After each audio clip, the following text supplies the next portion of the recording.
Richard Morrish from Peak Partners joins me again here in the Dukascopy TV Centre, and this time we're going to turn our attention to the US economy. So the output in the US seems to be getting better steadily, if unspectacularly. Is the US on the road to total improvement in their economy? No. I think the markets and the cheerleaders of the American economy are hopeful that it is. The improvement in the unemployment statistics are actually not improvements, they're basically people coming off the unemployment register. If you actually look at the underemployed in America, which is a more significant figure, the problem is America is dependent on GDP growth to sustain itself. One of the things I used to look at in the 80s very closely is the tick level. And that just basically shows you how much treasuries are being bought, how much the net inflows are to America, and the sustainability of the American deficit is. In '82, it shocked everybody when the GDP fell slightly negatively, and then the US bond yields went soaring through the roof. And the reason it went soaring through the roof was because the funding of America had stopped. I'd sit there and I look at America and I think it's a junkie. It's a junkie to borrow, it's a junkie for debt. And the suppliers aren't there. And the problem is that they're getting more and more withdrawal symptoms, so they take more and more radical central banking action, which ultimately does nothing. The question is, can America, during 2012, sustain the amount of borrowing it needs to do to keep going through? You're not going to see, this is an election year. Obama is they're going to have to shift this debt ceiling again. They will shift it. It will go troubled. The political landscape may change, may not, but ultimately, red monkey, blue monkey, which one do you want to pick? There's not a lot of difference because they're all in the same boat together.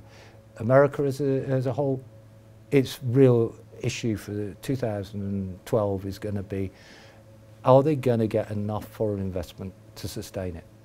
If not, American bond yields could take off in a very spectacular manner.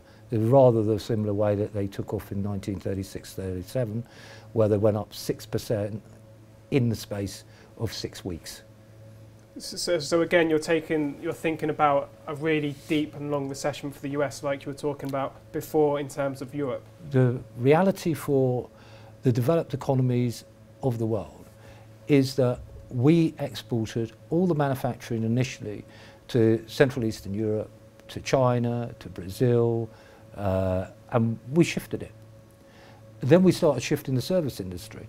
We actually do very little manufacturing in the West. The problem that they have is they need to re-energise manufacturing. And until and unless they do that, the American economy is going to be in a terminal decline. You cannot sustain indefinitely on borrowing if you're not producing anything. Ultimately, it hits the wall. This is the biggest problem that they've got, even in China, that they've borrowed for all these mass building projects, but ultimately they're net detonation now. Same with India. And this is where people are now getting very, very worried about the rupee, and you see the rupee under a huge amount of pressure, because they've hit this debt addiction, the same as Americans got it, to keep the sustained GDP growth going on the basis of domestic consumption. China should have really pushed more heavily to domestic consumption 3 years ago when they needed to, when they were in the best financial position to do so. They're behind the curve on that. They are making alterations. America needed to contract from consumption and move back to manufacturing. But Boeing itself are closing down 2 factories in America. Boeing are one of the biggest single employers in America. Sure. But you're pretty gloomy on many aspects of the global economy. Are there any highlights of the global economy going forward? Because you said that China and India are facing major troubles, and many people look towards those countries as the key drivers for growth. So are there any countries or areas which are particularly bullish over the next, say, 10 years? My belief is that Europe will hold together. It may lose a couple of peripheries on the way, and quite honestly, good riddance, they should never have been in there in the first place. I think what we will end up with a more tighter fiscal economic union in Europe than people anticipate. I think there is a will for it, and I think there is a German will for it, because if the Germans don't get it, then if the euro does start breaking up, the Germans are going to be the economy which will suffer the most ultimately. Japan is another highlight to me, and it's going to pay the penalty in its currency just because of that fact. It will be the recovery economy. Don't forget, they've taken this massive wipe down from the tsunami, the rebuilding, what they've done, and they've put a lot of effort in.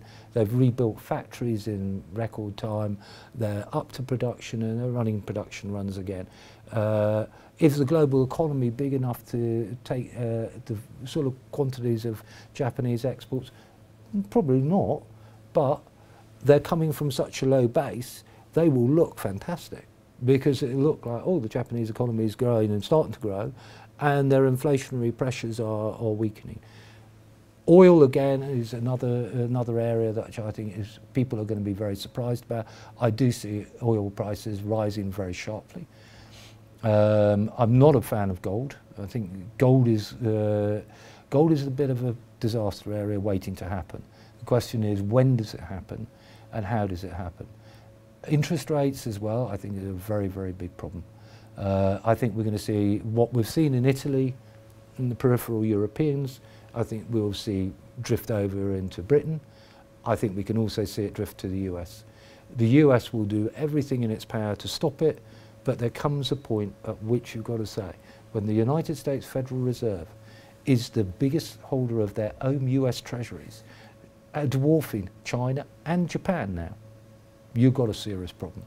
This is where your tick goes wrong, and this is the problem that America faces. The beginning of 2012 is going to be all about watching bond auctions. When I was sitting there in the 70s and the 80s, we used to watch the US bond auctions all the time.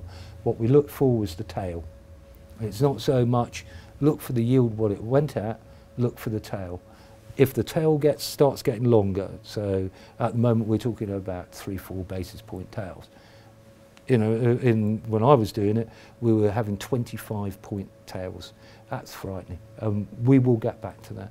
It's how can they sell the debt and what price they can sell it, but where the real take-up is. If the tail is getting longer and longer and longer, you know you've got a big problem.